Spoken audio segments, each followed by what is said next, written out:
The eternal parent, wrapped in her ever-invisible robes, had slumbered once again for 7 eternities. Time was not, for it lay asleep in the infinite bosom of duration.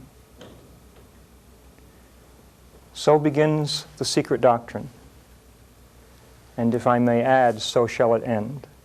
For as the Gita says, end and beginning are dreams.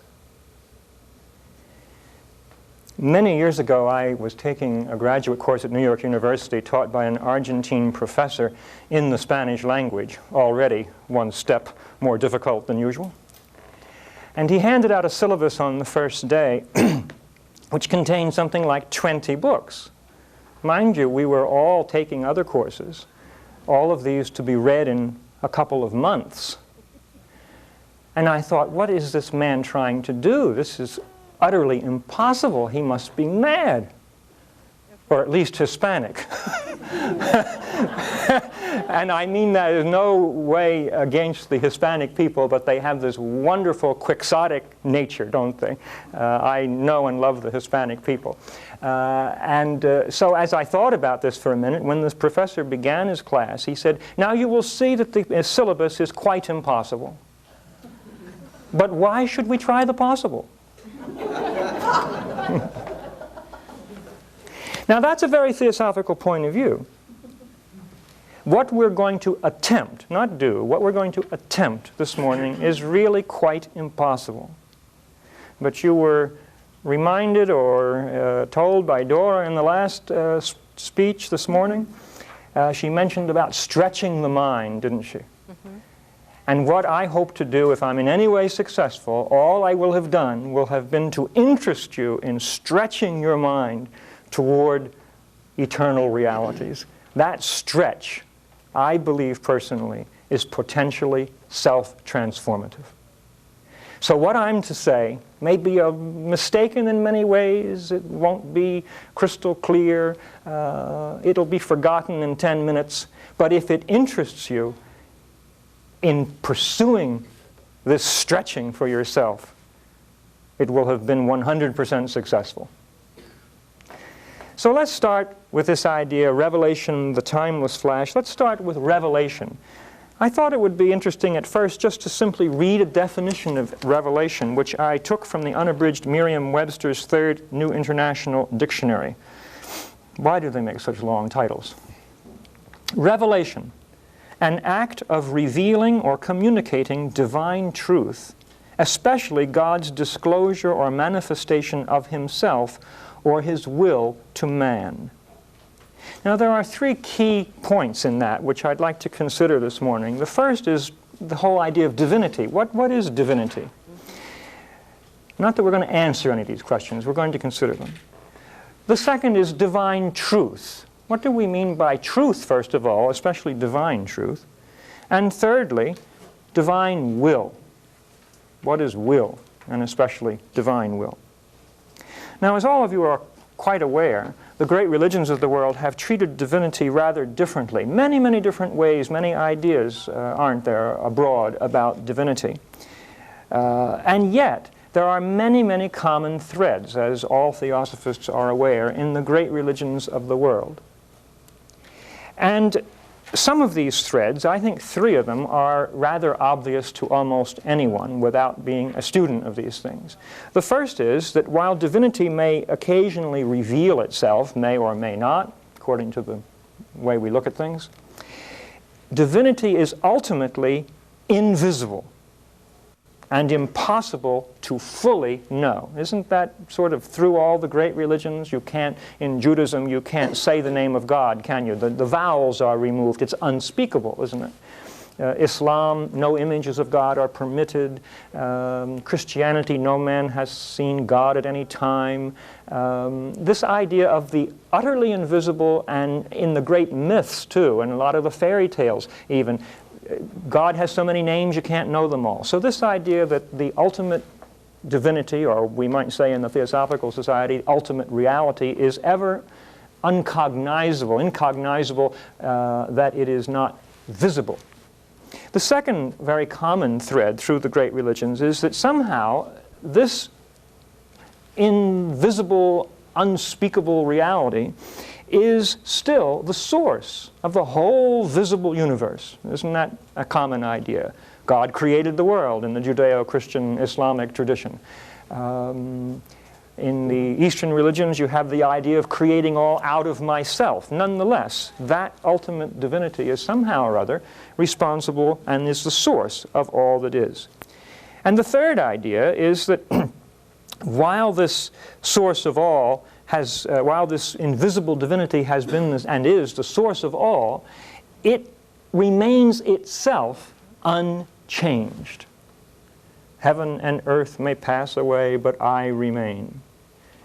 You have that idea that somehow God is changeless. The ultimate reality does not change. Christ yesterday, today, and tomorrow. That's from obviously a Christian tradition. So we have those three ideas: invisibility, the source of the visible, and ever unmoved and eternal. Now, a theosophical view of the first of these common threads, the idea of the invisibility, the unspeakable quality or nature of this reality, is best summarized in the first fundamental proposition of the secret doctrine. And I'm just going to read an excerpt from that, which in a way summarizes it. HPV says of that ultimate divinity, if I may put it that way, an omnipresent, eternal, boundless, and immutable principle on which all speculation is impossible, since it transcends the power of human conception and could only be dwarfed by any human expression or similitude. It is beyond the range and reach of thought. In the words of the Mandukya Upanishad, unthinkable, unspeakable. Now, if we had to describe, if we had to put one word to that statement, I rather think that the word might be space. You know, Sinnett once asked the master K.H., what would remain if all else vanished?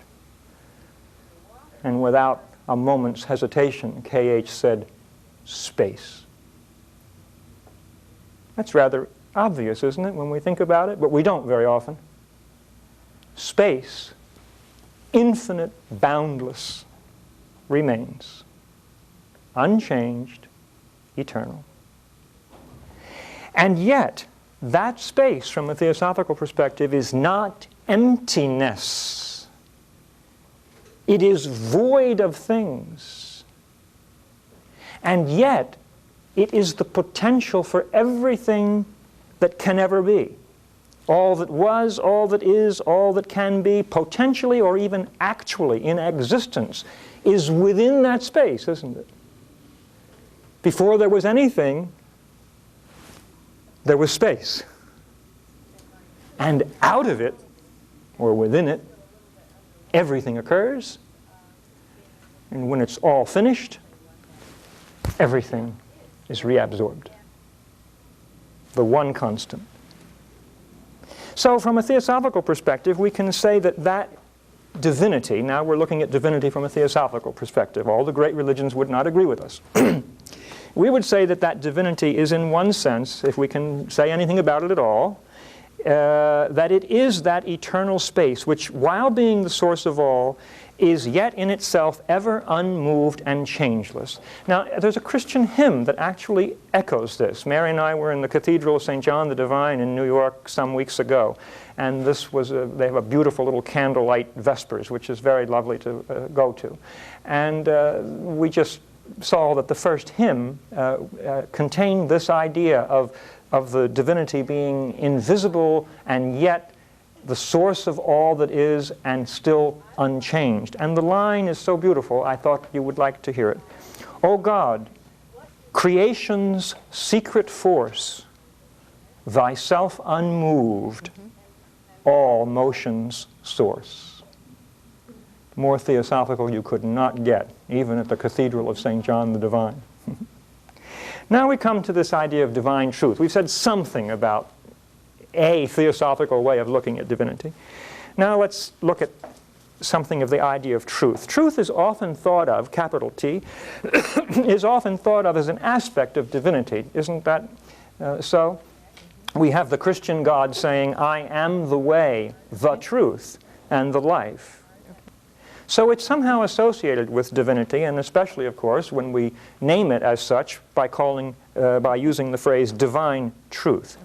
Now, to talk about truth, we must first differentiate in our mind between what I'm calling fact and what I'm calling truth with a capital T. We use the word truth to mean fact an awful lot of times.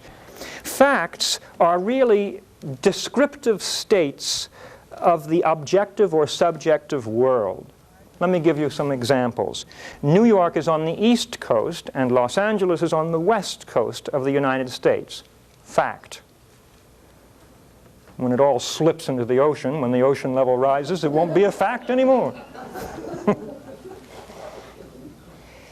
It takes the Earth approximately 24 hours to circle on its axis and 365 days to circle around the Sun. A fact, which again will not exist at the end of the millennium. Jane is happy or sad today.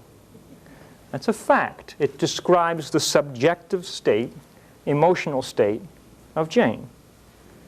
She won't be happy forever. She won't be sad forever. Facts, right? They're facts. Now, truth, capital T, deals, I believe, with unchanging principles, such as gravity and three-dimensionality.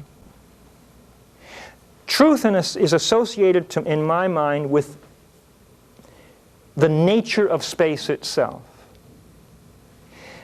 Gravity, for example, is a principle, isn't it, which is unseen. No one has ever seen gravity. Quite invisible. And yet, so far as we can tell, it's present everywhere in space and revealed to us by matter, the way matter behaves. Isn't that so? So we can accept that as a principle, universal, unseen in itself, yet we know it's there by the way matter responds, don't we? Three-dimensionality. Now, I'm not saying there aren't more dimensions. 4 or 5 n dimensions, very probably and likely. However, in this physical world, 3 only. It's the nature of our space, isn't it? We can try as long as we want to build a 4-dimensional house. And if we're completely mad, we can believe we've succeeded. But we won't, because space won't let us. It's the nature of space. So when we're talking about principles, we're talking about, in a sense, the nature of this eternal space, existent space at least, since we can say nothing about the non-existent background real. Now, lest you think that these principles deal with such boring and cold things as matter and energy and three-dimensionality, with which we have no interest whatsoever, there are spiritual principles as well, enunciated by the great religious teachers of the world. For example, from Theosophical tradition, thou canst not travel on the path until thou hast become that path thyself. Live the life if you would come to the wisdom. Now, axioms such as these deal with eternal principles, just as eternal as the others that we mentioned. It's how things are. It's not a rule to follow. It's how things are. They can't be seen, the principles, but wiser personages among us have learned that these principles dealing with consciousness now and developmental process are eternal and unchanging.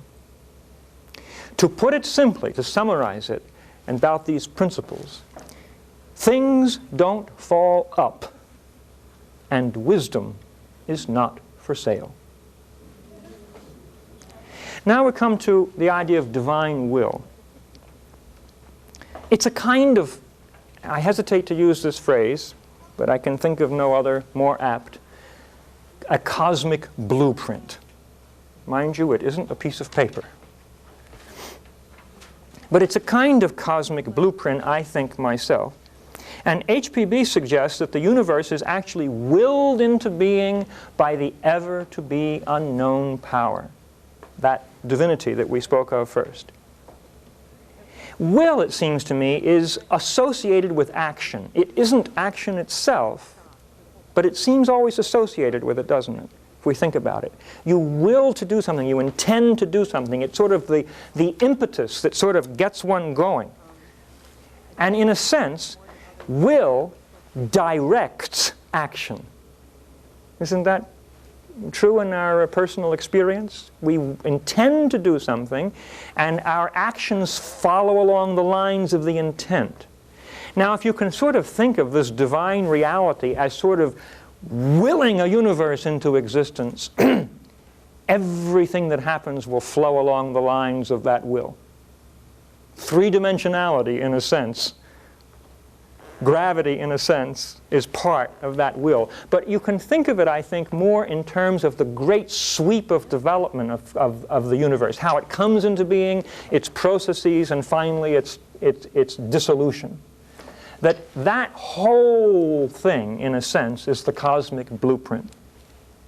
Now, a universe comes into being, at least physically, as subatomic particles, doesn't it? It gradually forms, doesn't it? In other words, that will is gradually revealed. The Christian religion says that, and many others, I'm sure, too. It's a kind of religion of revelation. It's sort of God gradually unfolds His will for humanity and whatever else. So you get this idea that that this divine will, this blueprint, unfolds in time over incalculable eons from our personal human point of view.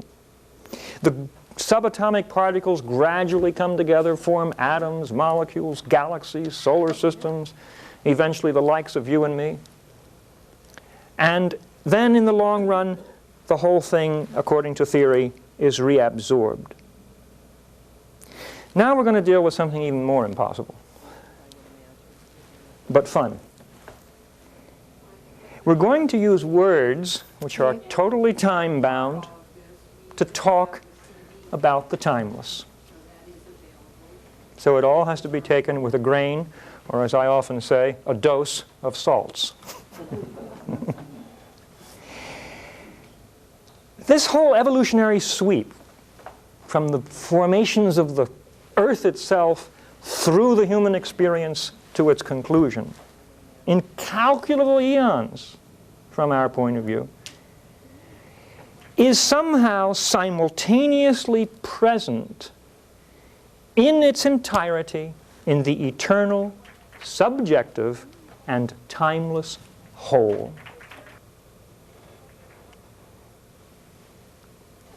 Now, to even begin to contemplate something that seems so paradoxical and absurd, we have to address the question of time.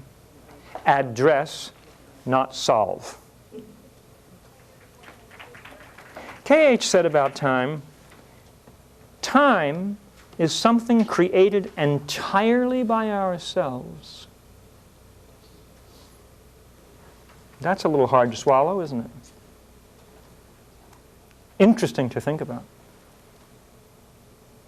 So let's look at time from a few different points of view. St. Augustine, one of the early Christian church fathers, was very intrigued with this idea of time. And he said at one point, what is it we're measuring when we say we're measuring time? If I can't measure the past because it isn't anymore. I can't measure the future because it isn't yet. And if I tried to measure the present, the minute I did so, it would be slipping into the past and wouldn't be present anymore. So what am I measuring? I regret to inform you I don't have the answer. But that's one of those questions that stretches the mind. We can, however, see more clearly in our experience something else. And that is that time at the subjective level is very, very different in our experience, isn't it? If we're sitting in the dentist chair, it may seem to be 3 hours. when we're having a good time at a rap session or whatever else. Oh, a rap session might seem 3 hours too, mind you. I have been at those rap sessions. Not here yet. But our experience of time is different, isn't it, according to our states of mind. And then if we look at dreams, sometimes dreams are actually, I understand, just a few seconds or a few minutes long. And yet, what goes on in those dreams? Don't tell me. But an enormous amount of stuff happens, doesn't it? That couldn't possibly be in chronological time. Then look at the near-death experiences. Very many of the people who have those near-death experiences report that their entire life flashes before them in less than a second. They may be 70 or 80 years old when they have the experience. 70 or 80 years compressed into several seconds, less maybe even than 1 second. And they insist the whole life flashed before them. Time is a mystery, isn't it? And maybe it is created by ourselves. We're not denying motion, just time. Also, what about musicians? Radha mentioned Mozart, but Handel also. Handel says that the whole of Messiah, his great oratorio, flashed in his mind in a single flash, but it took him weeks to write it down, and it takes hours to sing it. The whole present in timeless reality.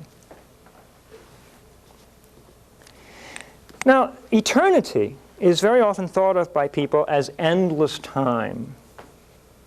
I think we get that idea somehow partly from the Judeo-Christian scriptures, which were so history-oriented. But also, you know, we say forever, and then in case we think people didn't quite get it, we add, and forever.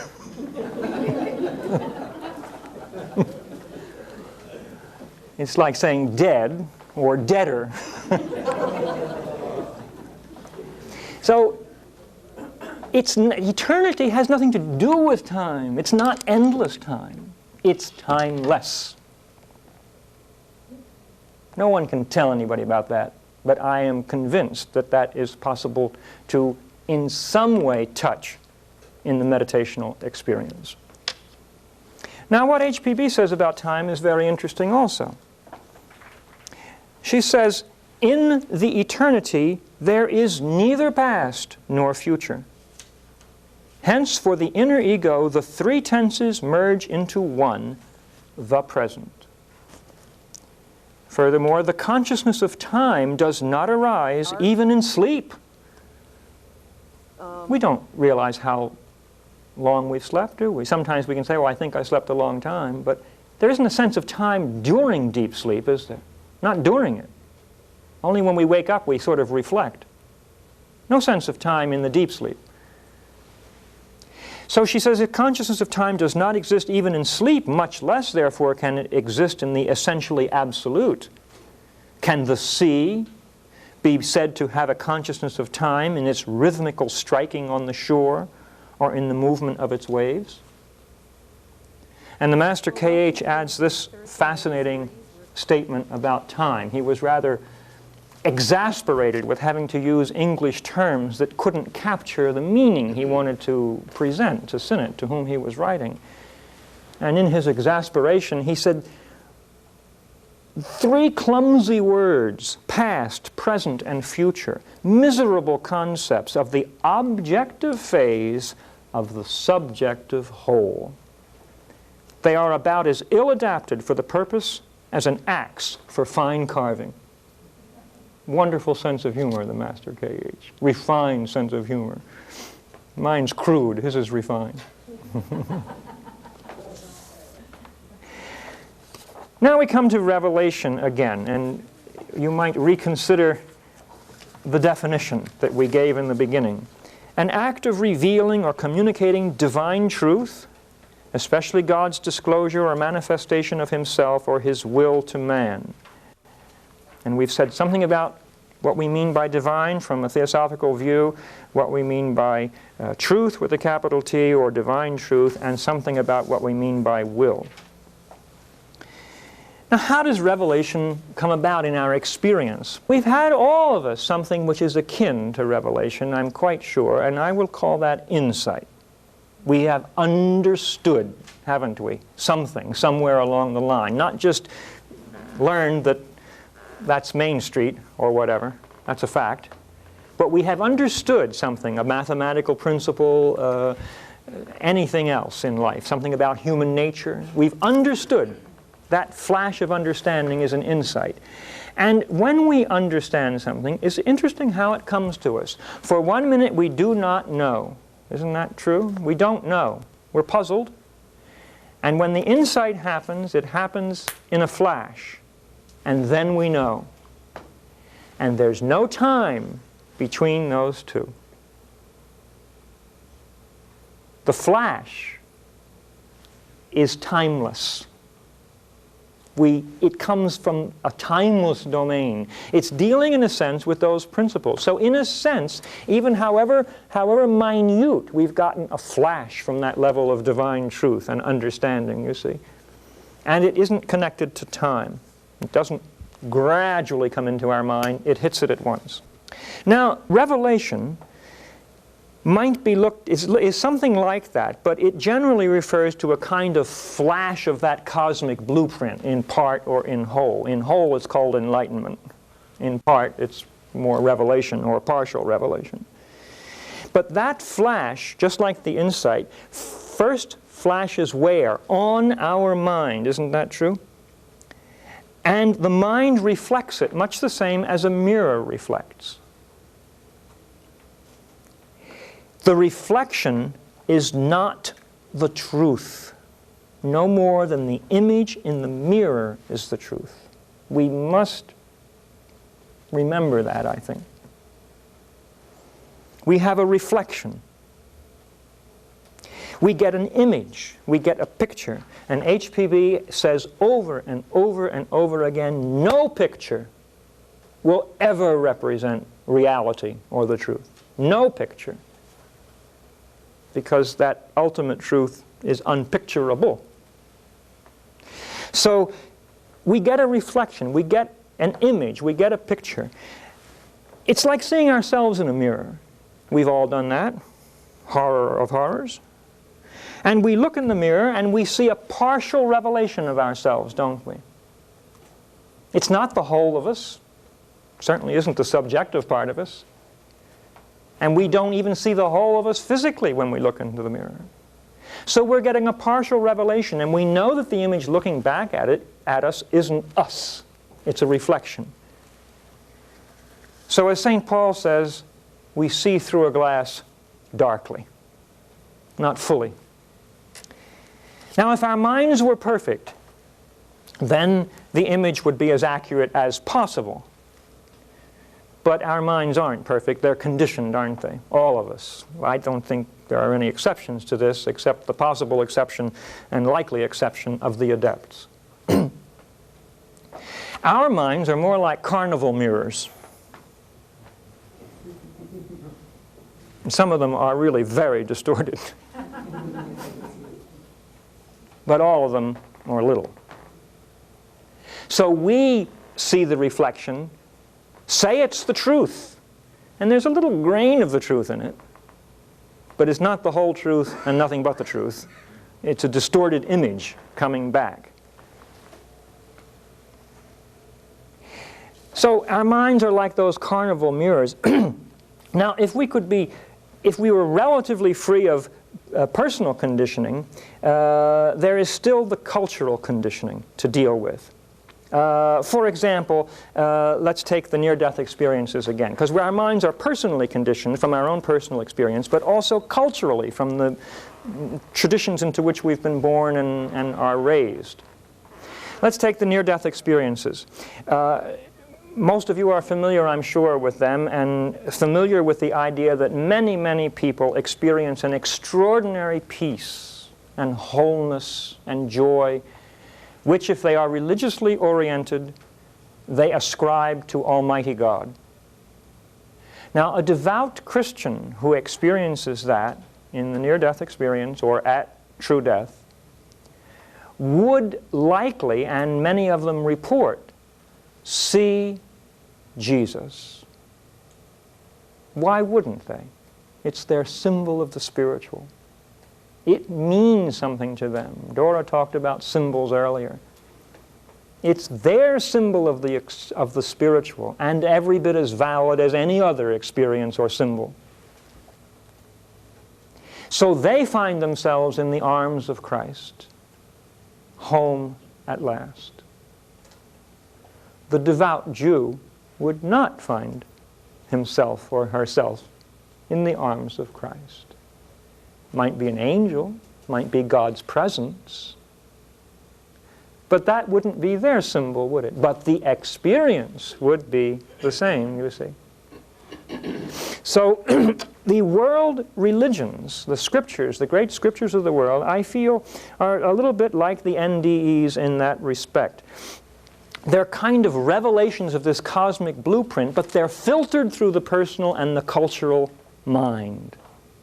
So on the surface they look very different, don't they? Hinduism, Buddhism, Christianity, Judaism, Islam, all of them. We'd say, oh, well, they're very, very different. We know there are similarities, though. And they appear different on the surface, yet in their essence they are very similar in many respects, not all respects. Now, HPB suggests there's a reason for this. She feels that these common threads through the great world's religions are the result of what she calls a primeval revelation. She writes as follows: there was a primeval revelation, and it still exists. Born under whatever latitude, in the north, east, south, or west, man was nurtured under the same tree of knowledge. Whence, she asks, all this identity of ideas if there was no primeval universal revelation? Now, in the Secret Doctrine, she has made an effort to sort of spell out the essence of that primeval revelation. And it takes a lot of words to do that. She spelled it out as cosmogenesis, the coming into being of the cosmos, of the visible world, to the coming into being and the development of humanity, anthropogenesis. Enormous, enormous epochs over time. But she has done it as clearly as possible for our time and in modern English. What she's tried to do is straighten out the mirror a little bit, make it a little clearer, so that that divine blueprint, cosmic blueprint, might be clearer and more accessible to humanity.